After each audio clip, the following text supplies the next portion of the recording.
जज़ाकल्लाह मारिया। अच्छा, before starting में कुछ बात करना चाहूँगा, वो ये कि हम जो आज आपको सिखाने जा रहे हैं वो बेसिकली हमने खुद नहीं सीखा, वो हमें सर हामिद ने सिखाया। तो अब हमारा फ़र्ज़ था कि हम आपको आगे सिखाएं। थोड़ी सी प्रेजेंटेशन मुख्तलिफ पार्ट पे मुश्तमिल होगी, थोड़ा टाइम भी लगेगा, और मुझे पता है कि प्रेजेंटेशन भी असेसमेंट आ रही है जिसकी वजह से आप लोग कहेंगे कि हमने पढ़ना है।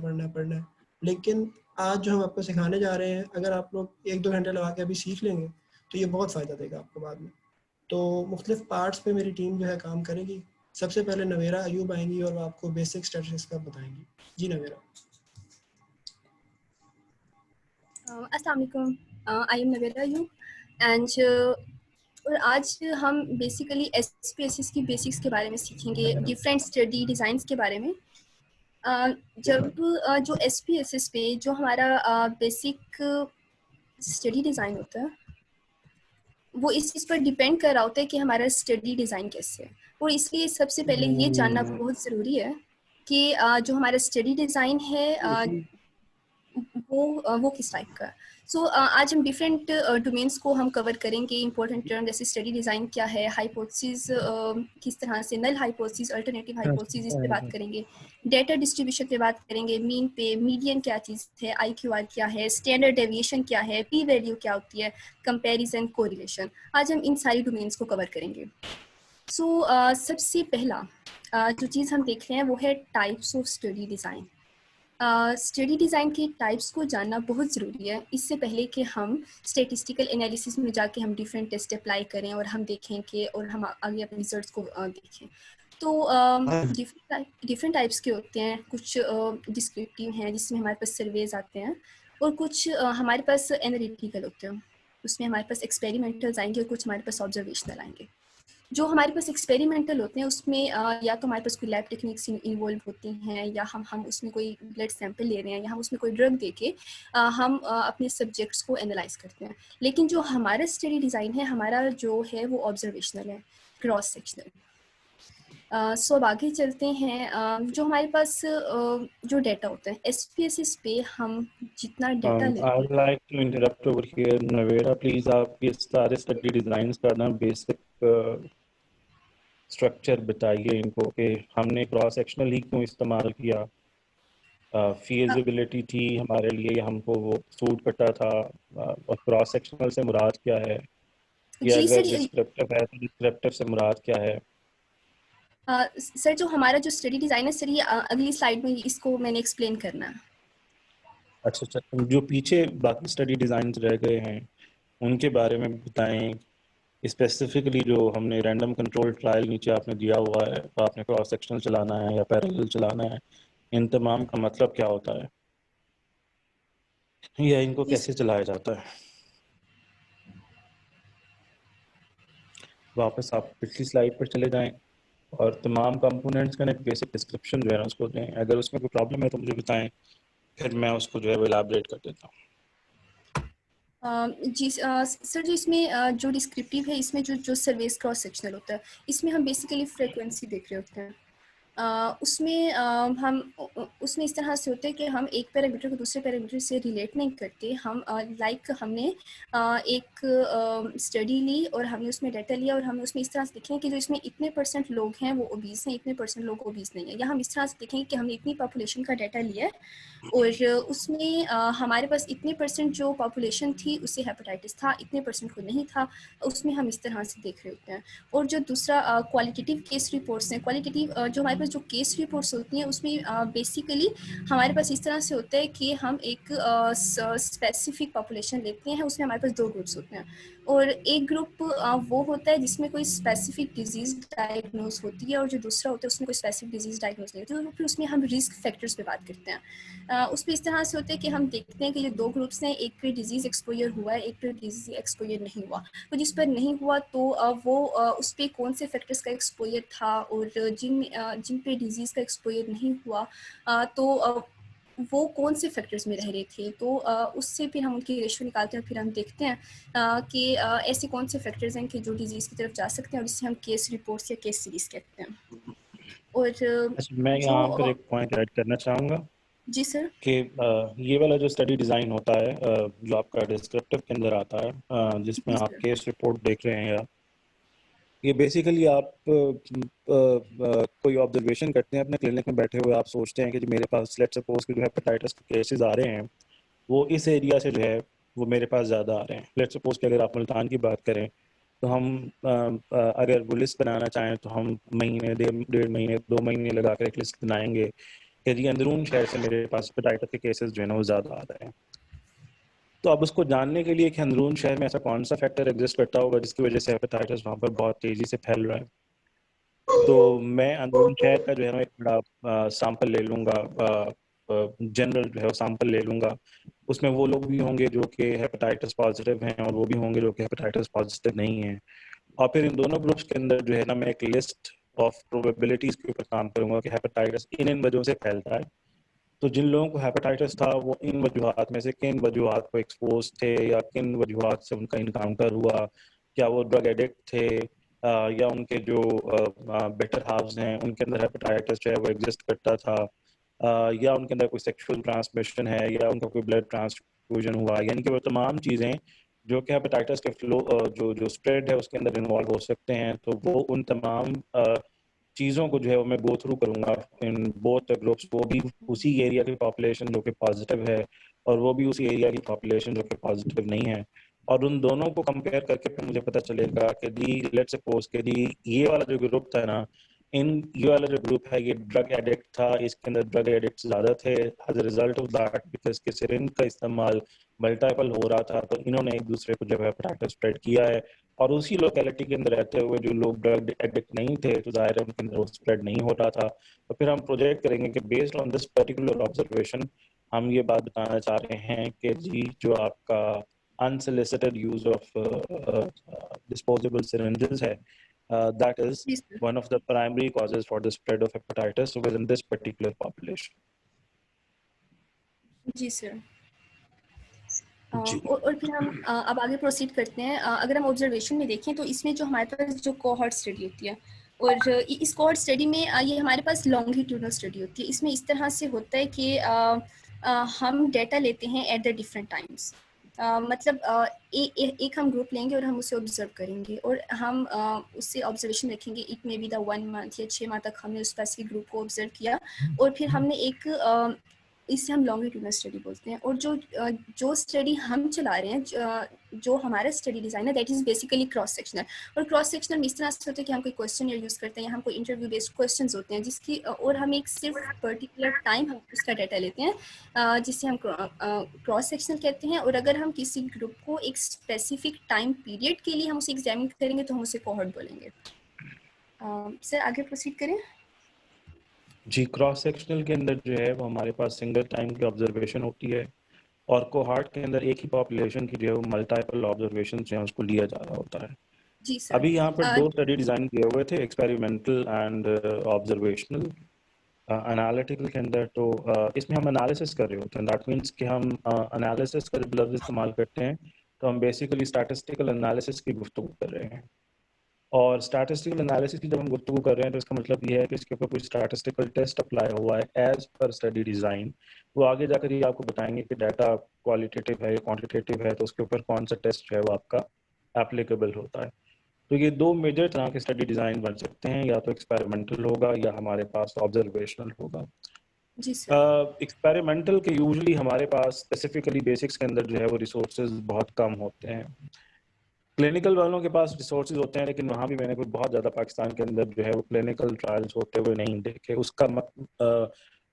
उसका बेसिक स्टडी डिज़ाइन कुछ ऐसा होता है, लेट्स सपोज कि हमारे यहाँ ट्यूबरकुलोसिस इज़ वेरी कॉमन, और ट्यूबरकुलोसिस को हम जो है वो नेशनल डिजीज़ है वो गर्दानते हैं। और हमारे यहाँ ट्यूबरकुलोसिस की जो रेजिस्टेंस है फॉर डिफरेंट एंटीबायोटिक्स, जो कि over the past half a century इन भोग रहे हैं, वो बहुत तेज़ी से जो है वो इमर्ज हो रही है। पहले दिन ड्रग्स को आपका ट्यूबरकुलोसिस का बैक्टीरियम ससेप्टेबल होता था, अब वो उनको ससेप्टेबल नहीं रहा। फिर हमने उसके अंदर जो है वो एक और ग्रुप ऑफ एंटीबायोटिक्स ऐड किया जिसको आप quinolones बोलते हैं, साथ में हमने स्टेरॉइड्स का एडिशन किया स्टैंडर्ड रिजीम्स के अंदर, यानी कि हमें वो रिजीम जो है उसके अंदर ड्रग्स का इजाफा करना पड़ रहा है with the passage of time, because कि हमारे यहाँ जो ट्यूबरकुलोसिस का बैक्टीरियम है वो ड्रग्स को रेजिस्टेंट होता चला जा रहा है। उसकी बहुत सारी वजूहत, उसमें जाने की बहरहाल कोई ज़रूरत नहीं है। एथिकल डायलेमास उसके अंदर एग्जिस्ट करते हैं, हमें बहुत अच्छे से पता है हमारे डॉक्टर्स किस किस्म की प्रैक्टिसेस करते हैं। तो उसमें हम लोग ये देख रहे होते हैं कि लेट्स सपोज कि मेरे पास ट्यूबरकुलोसिस के पेशेंट्स आ रहे हैं, और जो यूजुअल ड्रग्स मैं उन लोगों को दे रहा था वो यूजुअल ड्रग से जो है उनको फ़ायदा हासिल नहीं हो रहा। तो मैं एक एक्सपेरिमेंटल स्टडी चलाता हूँ। एक ग्रुप जो है ना उसको मैं एज अ कंट्रोल ले लेता हूँ, और एक ग्रुप को जो है मैं एज अ स्टडी जो आपका वो है ग्रुप उसके तौर पर ले लेता हूँ। लेकिन ये ख्याल रखते हुए कि ये जितने भी कंफाउंडर्स हो सकते हैं कि एज का फैक्टर जो है वो अफेक्ट कर सकता है, जेंडर का फैक्टर अफेक्ट कर सकता है मेरे रिजल्ट्स को, वेट का फैक्टर अफेक्ट कर सकता है, सोशो इकोनॉमिक स्टेटस, यानी कि जिनको अच्छा खाना मिल रहा है उनके अंदर इम्यूनिटी बेहतर होगी, तो सोशो इकोनॉमिक स्टेटस जो है वो मेरा अफेक्ट कर सकता है, जेनेटिक वेरिएशन हो सकती हैं। तो मैं कोशिश करूंगा कि मेरे जो दोनों ग्रुप्स हैं उनके अंदर एक ही जैसे लोग हों, एक ही उम्र से ताल्लुक हो, एक ही जैसे वेट के लोग हों, एक ही जैसा जो है ना उनका सोशो इकोनॉमिक स्टेटस हो, ताकि हम रिजल्ट्स प्रोजेक्ट करते हुए कॉन्फिडेंटली कह सकें कि वो तमाम चीज़ें जो मेरे रिजल्ट्स को ख़राब कर सकती थी उनको हमने सैम्पल साइज जो है वो कैलकुलेट करते हुए या सिलेक्ट करते हुए ओमिट किया है फ्रॉम आवर पर्टिकुलर स्टडी। तो हमने लेट्स सपोज ट्यूबरकुलोसिस के अंदर देखना चाह रहे हैं, तो मैंने 2 ग्रुप्स ले लिए। 2 ग्रुप्स में से मैंने एक को जो है जो ऑलरेडी एंटीबायोटिक्स चल रहे हैं वही जारी रखे, और दूसरे वाला जो ग्रुप मेरे पास मौजूद था उसके अंदर मैंने साथ में एक और ड्रग ऐड कर दिया, और उसी की मैंने ऑब्जर्वेशन लेनी शुरू कर दी रिकवरी की। अब ट्यूबरकुलोसिस पल्मोनरी डिसऑर्डर है, तो फिर हम पल्मोनरी फंक्शन टेस्ट ले रहे होते हैं, तो मैंने पर वीक के हिसाब से पल्मोनरी फंक्शन टेस्ट उनके लेने शुरू कर दिए, और 1 हफ्ते में 2 हफ्ते 3 हफ्ते 4 हफ्ते, और बिकॉज के 9 मंथ्स का ट्रीटमेंट होता है, टाइम तो पूरे 1 साल चलता है, तो मेरे पास जो है वो तकरीबन 36 से लेकर 48 वीक्स का जो है वो डाटा आ गया। अब जब मेरे पास ये बहुत तवील अरसे तक स्टडी चली है, तो ये बेसिकली मेरी कोहार्ट स्टडी हो गई है, यानी कि मैंने इसे एक सिंगल टाइम ऑब्जर्वेशन तक महदूद नहीं रखा, और बिकॉज कि मैंने एक्सपेरिमेंट किया है, यानी कि स्टैंडर्ड रिजीम से हटकर मैंने कोई चीज़ चलाई है ये देखने के लिए whether this is effective in my population या मेरी पॉपुलेशन में इफेक्टिव नहीं है।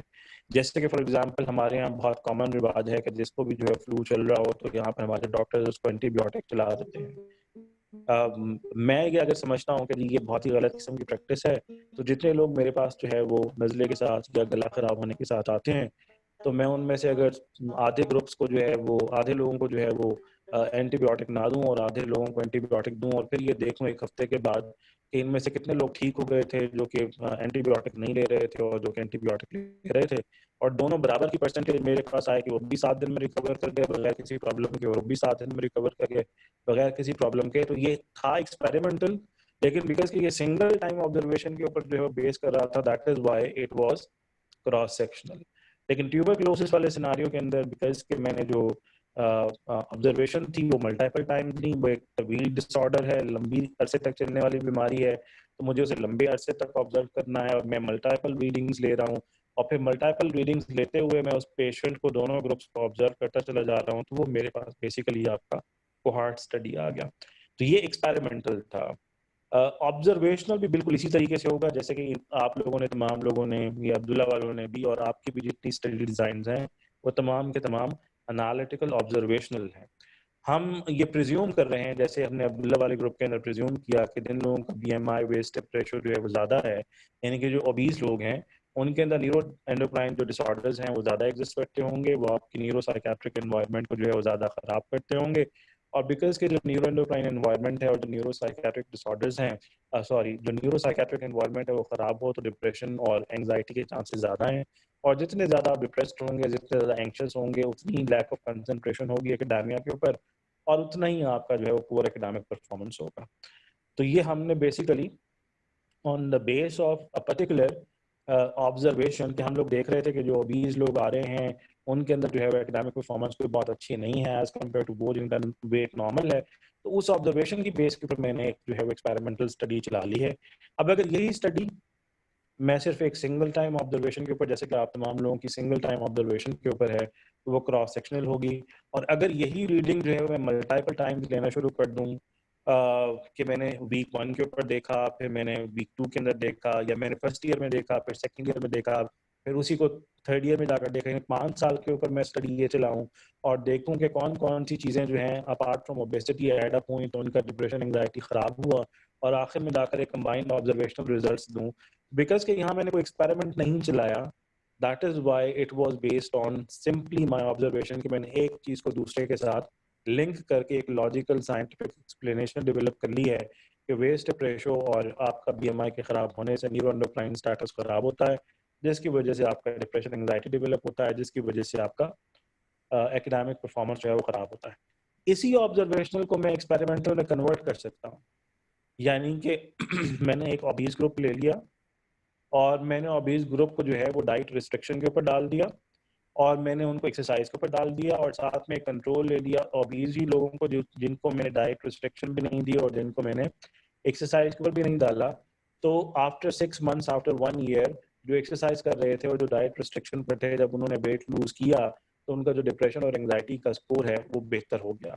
तो ये वंस अगेन बिकॉज के तवील अरसे तक रीडिंग चली, मैंने एक्सपेरिमेंट स्टार्ट करने से पहले जो उसको चलाया, फिर मैंने मिडवे चला, महीने बाद देखा, 2 महीने बाद, 3 महीने बाद, और जैसे जैसे उनका पर पॉइंट BMI कम होता चला गया तो मैंने हर टाइम पे रीडिंग ली और मैंने कहा कि जैसे जैसे कम हो रहा है आपका डिप्रेशन एंग्जाइटी का स्कोर जो है वो बेहतर हो रहा है।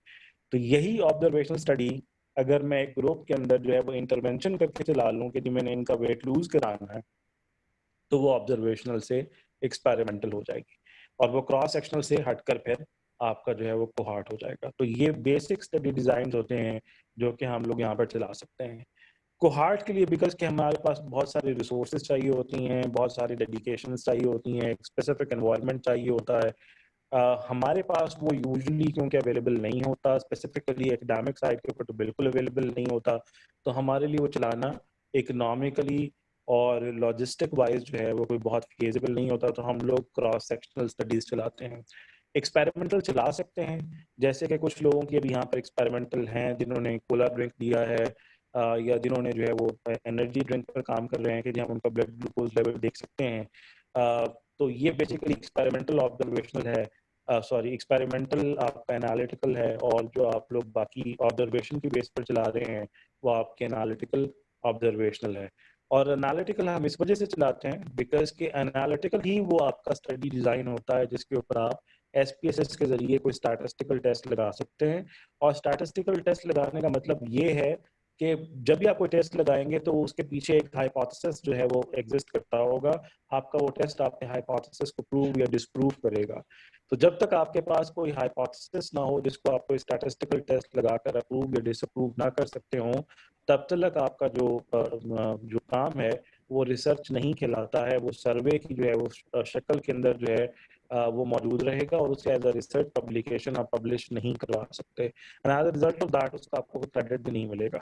तो जो ये आपके सर्वेज होते हैं, सर्वेज चलाना बेसिकली शुमारियात का जो शोबा होता है, जिसको आप वो क्या बोलते हैं, स्टैटिस्टिकल कोई होता होगा, इनका जो गवर्नमेंट का शोबा होता है, जो बेसिकली आपके जो है वो स्टैटिस्टिकल फिगर्स जो उसको जारी करता है, जिसको शोबा शुमारियात बोलते हैं, तो उसका काम होता है। मेडिकल स्टडीज यूजली जो है वो आपकी एनालिटिकल होती हैं, चाहे वो आप एक्सपेरिमेंटल चलाएं, ऑब्जर्वेशनल चलाएं, और उनमें से भी कोहार्ट चलाना चाहें या फिर आप उसमें से क्रॉस सेक्शन चलाना चाहें।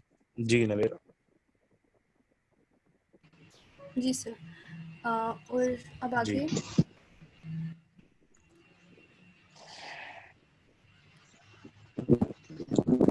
जो हमारा बेसिकली जो हमारा स्टडी डिज़ाइन है that is cross sectional comparative correlational. अब हम इस टर्म को आगे एक्सप्लेन करते हैं कि ये बेसिकली है क्या चीज़। जो क्रॉस सेक्शनल स्टडी होती है इसमें जैसे अभी सर ने भी एक्सप्लेन किया कि इसमें हमारे पास एक स्पेसिफिक क्वेश्चनर होते हैं और इसमें हम जो डाटा लेते हैं वो हम एट अ स्पेसिफिक टाइम लेते हैं। हमने बस एक दफ़ा डाटा लिया और फिर हम उसके वेरिएबल्स में मज़ीद किसी रद्द बदल के बगैर हम वो डाटा यूज़ कर लेते हैं। इसमें इस तरह से नहीं होगा कि हमने एक स्पेसिफिक टाइम के लिए या हमने जो हमारे पास जो सब्जेक्ट्स हैं हमने उन्हें किसी स्पेसिफिक इन्वायरमेंट में रखा या हमने कोई स्पेसिफिक ड्रग अप्लाई की, कोई एक्सपेरिमेंट किया, नहीं। हमने सिंपल ऑब्जर्व किया और हमने एक स्पेसिफिक पार्ट ऑफ पॉपुलेशन उनसे हमने क्वेश्चन फिल कराया, हमने उनसे डाटा लिया और वो हमारे पास क्रॉस सेक्शनल स्टडी आ जाएगी। और ये एक एट अ स्पेसिफिक टाइम हमने डाटा लिया और ये क्वांटिटेटिव भी हो सकता है। इसकी जो मेजॉरिटी होती है वो क्वांटिटेटिव होती है। बेसिकली जो हमारे पास जितनी रिसर्च है, जितना जो हम स्टेटिस्टिकल एनालिसिस करते हैं, ये सारी की सारी नंबर्स की गेम होती है, ये क्वांटिटेटिव होते हैं। वैसे ही क्वालिटेटिव भी हो सकते हैं और मिक्स्ड भी हो सकते हैं। और अब आगे हमने पूरा नाम क्या बताया था कि cross sectional comparative correlational. Cross sectional को हमने एक्सप्लेन कर दिया, अब हम कंपैरेटिव स्टडी को एक्सप्लेन करते हैं। कंपैरेटिव स्टडी ये बेसिकली इसमें हम दो ग्रुप्स का कंपैरिजन कर रहे होते हैं। लाइक हमारे पास 2 ग्रुप्स हैं, 3 ग्रुप्स हैं या 4 ग्रुप्स हैं, इट डज नॉट मैटर। लेकिन जो कंपैरेटिव स्टडी उसमें हमने ये देखना है कि ये जो 2 डिफरेंट ग्रुप्स हैं इनमें सिमिलरिटी क्या है या ये किस तरह से मुख्तलिफ हैं। लाइक हम एक कोई एक हाइपोथेसिस एज्यूम कर लेते हैं कि हमारे पास हाइपोथेसिस है कि जो ओबीज हैं उसमें ओबेसिटी और इंसुलिन रेजिस्टेंट का अगर हम देख रहे हैं तो हमारे पास 2 ग्रुप्स हैं। एक ग्रुप है जो ओबीज है, एक ग्रुप है वो जो नॉन ओबीज है। अब हम उन दोनों में देखेंगे कि इनमें इंसुलिन रेजिस्टेंस कितनी है, क्या उनमें सेम है या उनमें डिफरेंट है और किस तरह से डिफरेंट है। जब हम 2 डिफरेंट ग्रुप्स के वेरिएबल्स का आपस में कंपैरिजन करते हैं तो हम इससे कंपैरेटिव स्टडी बोलते हैं। और इसके अलावा जो कोरिलेटिव स्टडी है, कोरिलेटिव स्टडी हम with in the same group देख रहे होते हैं और ये with in the same group different variables को हम कोरिलेट करते हैं। इसमें इस तरह से होता है कि एक ही अगर हमारे पास ग्रुप है, जैसे हमने उसमें देखा कि जो हमारे पास एक सिंपल हम हाइपोथेसिस ले लेते हैं कि अगर हमारे पास बीएमआई बढ़ है तो हमारे पास जो इंसुलिन रेजिस्टेंस है वो भी बढ़ रही है। अगर हमारे पास ऐसे तो हम देखेंगे कि एक वेरिएबल अगर हमारे पास बीएमआई बढ़ है तो क्या उस लिहाज से उसी ग्रुप के अंदर क्या इंसुलिन रेजिस्टेंस पे फ़र्क पड़ा है, क्या उसी ग्रुप के अंदर उसके बीपी पे फ़र्क पड़ा है, क्या उसी ग्रुप के अंदर उसकी depression, anxiety, mental state, estrogen, serotonin, इन पे कोई फ़र्क पड़ा है। जो कोरिलेशन होता है वो हम with in the same group देखते हैं डिफरेंट वेरिएबल्स के दरमियान। जो कंपैरेटिव है वो हम 2 डिफरेंट ग्रुप्स के दरमियान देखेंगे और जो कोरिलेटिव है ये हम with in the same group देखेंगे डिफरेंट वेरिएबल्स के दरमियान। अब हम आगे देखते हैं, हम अब हाइपोथेसिस की तरफ आते हैं। हमने कोई चीज़ ऑब्जर्व की अपनी सराउंडिंग में, हमने अपनी सोसाइटी में कोई चीज़ देखी, हमने ह्यूमन बॉडी में कोई चीज़ ऑब्जर्व की और फिर हमने एक एजम्पशन बनाई। Sorry to interrupt. अच्छा, ये मीटिंग जो है इसका टाइम खत्म होने वाला है, तो मैं आप लोगों को दूसरी मीटिंग का लिंक भेज रहा हूँ, काइंडली उसको ज्वाइन करें। हम टाइप्स ऑफ हाइपोथेसिस से शुरू करेंगे। Thank you. और बेहतर ये है कि पहले 68 वाले ज्वाइन करें सारे, और ताकि उनको बेहतर पता लग सके। Thank you. ओके।